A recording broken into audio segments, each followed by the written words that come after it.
The theme for today's conference is DOS, and let's start talking about operating systems. First, I would like to ask a question. It's a little confusing situation, I think. There are so many different names running around in the rumor mill on this next generation DOS. We read about 286 DOS, DOS 5, advanced DOS, and protected mode DOS. What's behind all these names?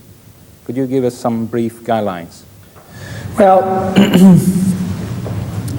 Microsoft has not made an official announcement of the next generation of DOS product, and so when people speculate about that, they all, give it their own name. All those names refer to the same thing: DOS 5, ADOS, Advanced DOS, CP-DOS, Big DOS. There's only one DOS being done. It's all the same. Yeah, it's all the same product. And in the near future, the specific name will be given to the product. And what's that name? Honestly, it's not decided. It's not any one of those names that have been used to date. So Microsoft is a very successful and profitable company.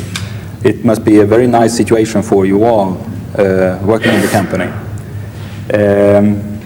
We are all admiring what you have done for the PC market. You have really a unique situation, as you said in your speech. But on the other hand, there are quite a lot of frustration on the market because, as many see it, there's serious delays in the new DOS. There is certainly no lack of money causing these delays. What's the problem? Why is the new DOS delayed so much? Well, it's not delayed in the sense that somebody committed to a date and that date hasn't been achieved. In fact, the internal schedules we set for this work, we are tracking very nicely. It is a major undertaking. I mean, we are building the foundation for what the personal computer will be like for the next 10 years. I really believe that. And I believe that doing this in the right way in terms of what the user interface standards are, what the networking, program-to-program communication looks like, and what the operating system itself looks like is very important. And as I say, we do have over 100 people working on it. Great software development is not something that, increasing that to 200 or 400, I'm afraid, wouldn't really help us in any case to get that done. So we're doing it as quickly as we can. Sometimes I read that, maybe we're holding back or something. Believe me, as soon as the thing is done and ready, there's nothing that Microsoft or any of its customers would do or would want to do to hold it back from availability. So there are no strategic reasons, you say? No, we don't have any ties like that. Also, one thing that is starting to happen is that as we get preliminary versions, we do, over time, provide those to additional people outside the company to get feedback on, do they like it, does it work fast enough, and what do they think. And that's an important part of the process, and you have to allow time to get that feedback. When are you starting to ship such versions? Well, I mean, I don't want to say, officially, but there have been a lot of rumors that we have let it out to a number of people, and and that's we don't dispute pure rumors. those. Well, there are people who've been giving us very good feedback on some of the pieces. Not all the pieces are fully running even in a prototype stage, specifically when you talk about pieces fully exploiting the 386. Mm-hmm. If what we're talking about now is DOS 5, what happened to DOS 4? Okay, DOS 4 is actually a product that is released, it's available, but it has a fairly specialized position in the marketplace. What DOS 4 is, it's a multitasking 8086 operating system. So that means it's limited to 640K. And in general, today's applications weren't written to run in multitasking mode. And so it really takes either a 286 or 386 to do that. Also, if you put multiple of today's applications in memory, it exceeds 640K. So the number of customers who've chosen to take DOS4 and use that as their primary operating system is really people in real time or transaction processing type things. It's been a major benefit to us because the work we did in DOS4, that code, was the foundation that we started DOS5 on. So it's certainly justified, but it's not like DOS3 where it'll ever be on millions of machines. Mm-hmm. Half an hour ago, you mentioned that all existing applications, MS-DOS applications, will run under the next generation DOS. Could that be done without modifications in the programs?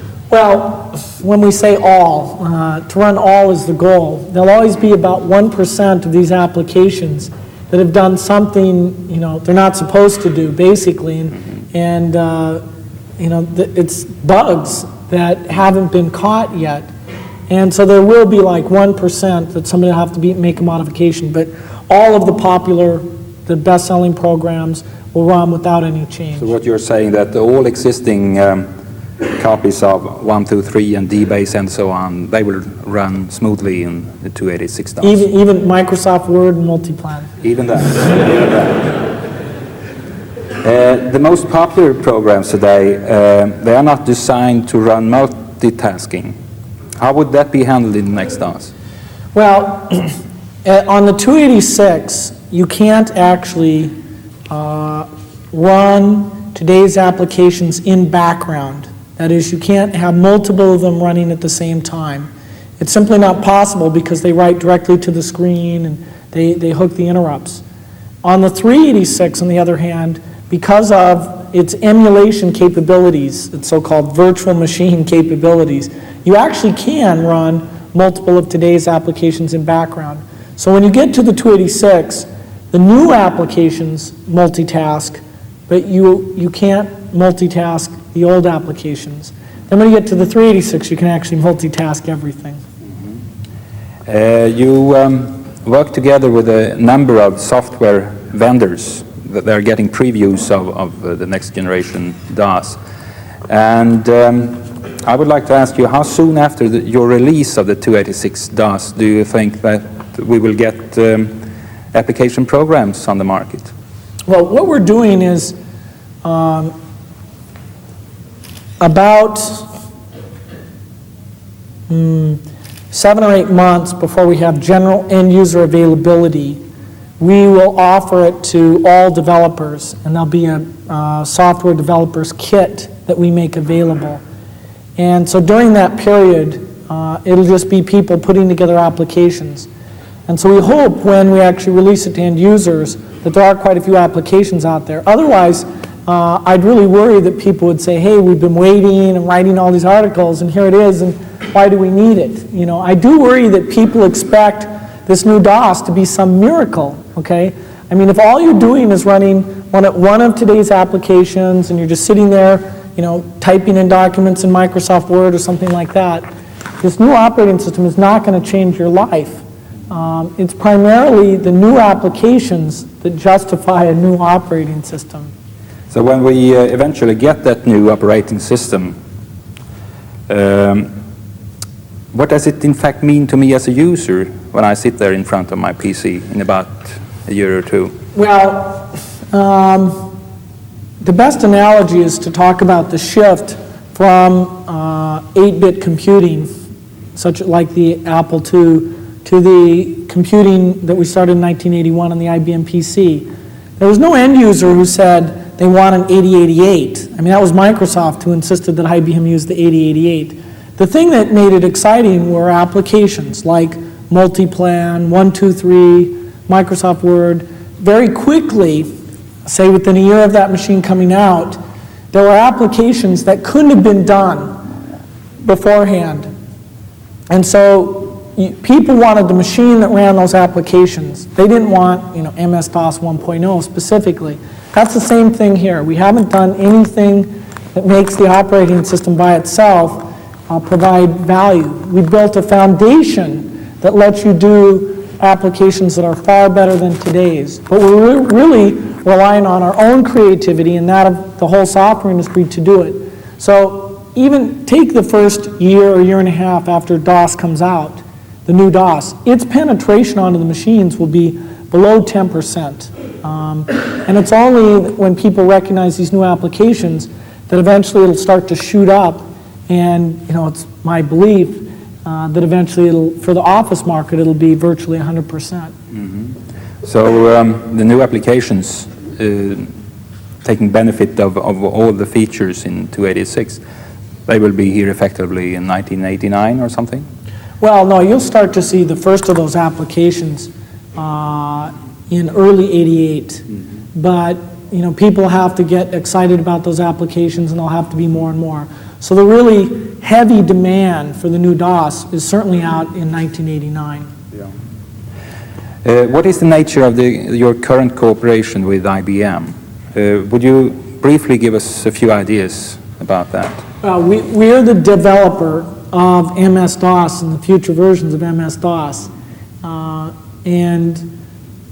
We've developed all of the language tools that are used around MS-DOS and MS-DOS development. IBM builds on top of MS-DOS communication software, even some of its own application software. And so IBM is a non-exclusive customer of Microsoft, and they continue to be on all of these things. The one major area that people are curious about that hasn't been announced, and I certainly have nothing to say today, is whether the user interface code that sits on top of the new DOS, whether Microsoft is doing that or whether IBM is doing something itself. And there's been a lot of speculation about that, and there's still no concrete answers. And you don't know? I do know. You don't know. Do you expect IBM to use the DOS you were developing for them? Part of the reason that we have IBM as a customer is we only say what we should say. There are some predictions in the rumor mill that there will be a great divide in 1987 as IBM parts company with the rest of the PC players.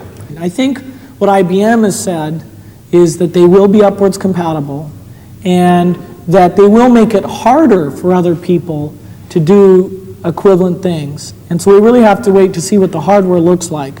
On the software side, I know that our software will be available. It will be used by IBM, will be available to all of our other customers. But such a strategy for IBM would be unhealthy for the clone makers, wouldn't it? Yes. You can look, you can say, why don't they just do a whole new architecture, just totally from scratch? Well, they did. It's called the IBM PCRT. It's an IBM chip. It's, very IBM hardware. It's not an IBM operating system. But the operating system isn't the key piece. That's one thing that people probably misunderstand. Even if IBM did its own operating system, if people could make equivalent hardware, then you could buy the other company's hardware and the IBM operating system. If we look in the other arena that all of this has happened in the past, it's up in mainframes, 370 architecture. And that's an area where there's a lot of people who offer 370 type mainframes, and a lot of customers choose to run the IBM operating system on OMDAL hardware, for example. So what it proves is that the operating system market and the hardware market are really two separate questions. And by doing something funny in system software, it doesn't mean your customers are going to overpay for their hardware. And so I think people have overestimated the degree to which one thing helps the other thing. We have been waiting a couple of years for the 286 DOS, and now we have already the 386 machine. Would you recommend us to buy 286 machines at all, or would it be wiser to go for the 386? You covered that a little in your speech. Yeah, it is a tough question. It's based on the price premium of the 386. Today there aren't that many 386 machines available, but let's say a year from now there'll be quite a few available. If the price difference gets to be below $1,000, then the benefits you get from the 386, the speed, and the upwards migration probably makes it worthwhile. Then again, I think a lot of people who build 286 PCs are going to make it very easy to just take out a circuit board and add a new circuit board. So it'll cost, maybe only $1,000 in the future, or maybe $1,500 in the future to upgrade your PC. So I think manufacturers are going to pay a lot of attention to making it easy for users to move up in that way. And that might change the trade-off of, hey, go ahead, buy 286s now, and then they'll make it easy for you to switch up. Everybody should be thinking about the 386, because someday, it doesn't mean you should go out and just buy them today, but someday that will become the standard. Would you predict when we will be able to make full use of the power of the 386? 10 years time? No. In the case of Xenix, it's today. In the case of all these DOS system software pieces, it's about 2 years from now they'll all be there. But that doesn't tell the full story, because then the applications companies have to figure out how to take advantage of it. I mean, when we first did the development on the IBM PC, we had no idea, exactly what great software would get done. So it amazes us, all this stuff that's been done. And the 386 will be the same way. The foundation will be in place in 2 years, and then for the next 6 or 7 years, we'll all be amazed at what all of us figure out to do with it. Do you think the future MS-DOS will be a serious alternative to Unix? Well, Unix, the 8 million MS-DOS systems compared to the less than 300,000 Unix systems, really, it's a different market. We think that office automation will be done based on MS-DOS, but we think the Unix market will also be very healthy, particularly on mid-range machines, and it'll be very healthy on non-Intel architecture machines.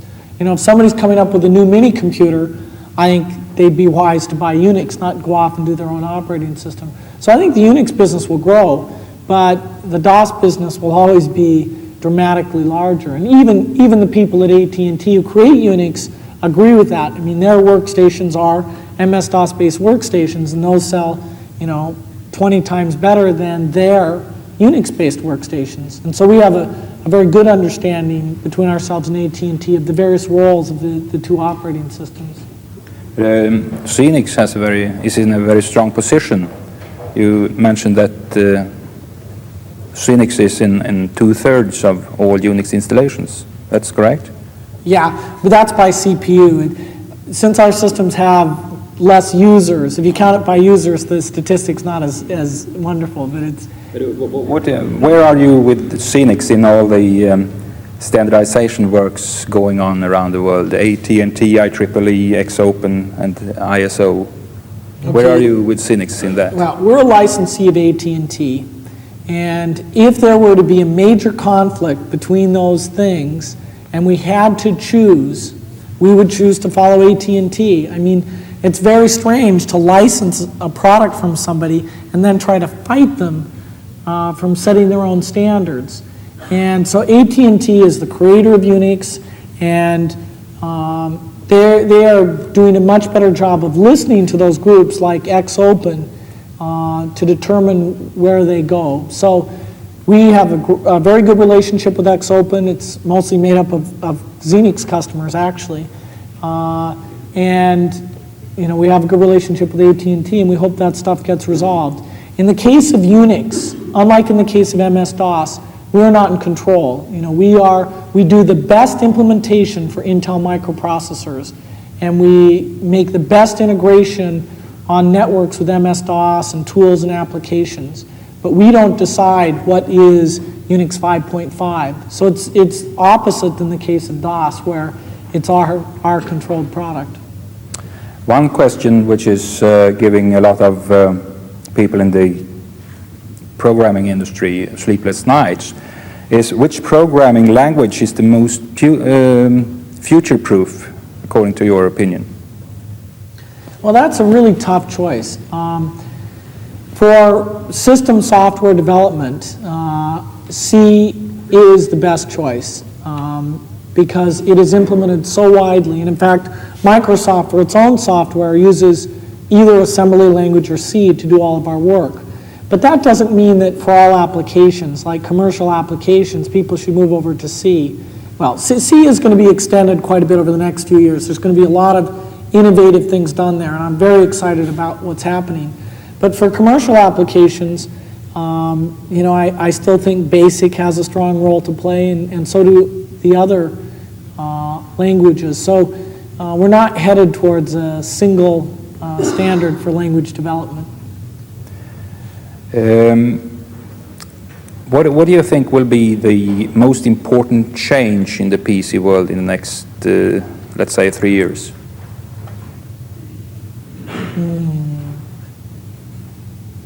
I think the most dramatic, you know, I really have 3 things to choose from: the new processors, graphics user interface, or networking. I would actually choose networking as the most important because it changes the way a company thinks about a PC. You know, today when a PC is a standalone thing, you just think, okay, if a worker needs it to get their job done, fine. We'll buy it for them, and that will be how they get their job done. But it doesn't affect your overall procedures of how you run your company, how you store data, who buys the PCs, you know, worrying about security and all that stuff. The idea that the PCs are all networked together and electronic mail is literally, you know, how your company communicates, and you have all your sales data there and all that, that requires rethinking how you do business. And so even though those other 2 things, the 386 and graphics user interface, are great things, this networking thing changes the nature of the role of the PC most dramatically. But if networking is so important, what do you do in that field? I mean, Microsoft isn't known to be a communication company. Well, what we've done is we've done the networking software that runs on top of MS-DOS is called MS-NET. And MS-NET, in fact, is used by IBM, and it's used by most people working with MS-DOS. What that provides is the ability to get up files and printers on the network server. And I'd be the first to say that we need to go further in allowing program-to-program communication, and really setting it up so a user can easily get at data anywhere on the network. And so Microsoft has to expand its efforts in networking. Another subject, quite different from operating systems. Recently, somebody said about you in an interview published in the Fortune magazine, I quote, "Bill Gates is the key to advancement of the entire industry." I guess that means the PC industry, maybe a little more. Well, the world now expects a lot from you and Microsoft. How do you personally feel to be in that position? To be the single source for the future DOS? Fortunately, I think it overstates the case. I mean, Microsoft is in a very unique position. We can afford to invest in building this foundation, and we're in a position to make this foundation pervasive, to go to the manufacturers and explain it, to go to the software developers and explain it. So during this transition period, we have a great responsibility to do that stuff right. I mean, I'm sure if we didn't do it, somebody else would come along, but as long as we're doing a great job, we really do have the inside track. Once we get that done, then everybody, just has to go at it doing applications, which is really where 90% of the work is, and we of course participate on that side as well. But I'd hate to think that one individual or one company was the only company that was really pushing things forward, and I don't think that's the case. What's Microsoft going to be like in about 5 years? Well, over the last 5 years, we grew from about 300 people to over 1,400 people. And the key to that was not only growing the development teams to do this next generation of software, but also growing the support staff that would go out and explain to hardware manufacturers and dealer and distributors and end users how our application software can be utilized. And because I'm so optimistic about personal computing, I think we'll need more and more people. We're going to have to build a very, very large organization that's very well trained in this stuff to help people. So although, it's kind of amazing and almost scary, I think, 5 years from now, we'll be, 5,000, 6,000 people easily providing these things. But because we're a company with a single vision and a single focus, that is software for personal computers, I hope the nature of the company isn't any different than it is today. Last year you went public very successfully, to say the least. And personally you are a very rich person at the time being. One of the top 100 in the United States of America, I think. Where are your personal incentives now? What's next for you personally? The achieving this vision of making the personal computer a valuable thing, that's a great thing, and we're maybe a third of the way towards doing that. But more concretely on a day-to-day basis, working with very smart people and people who have a little bit different vision and sort of talking with them, and having them sort of improve, what I'm thinking about, and going out into a marketplace that's very competitive, where our word processor has to be better than other people's. It's a very stimulating business, and I can't think, I'm very biased because I've only really worked in one business, but I think it's the best business there is, and I think it's really the golden era where we get to put pieces together that really eliminate the restrictions we've had in the past. So the excitement that it provides and the fun it provides really hasn't gone down at all in the last 10 years. I mean, I don't get to write programs anymore because I've chosen to, be more of a manager, right? But it's as fun today as ever, and I think that'll certainly carry forward for the next 10 years. Thank you very much. All right, thank you.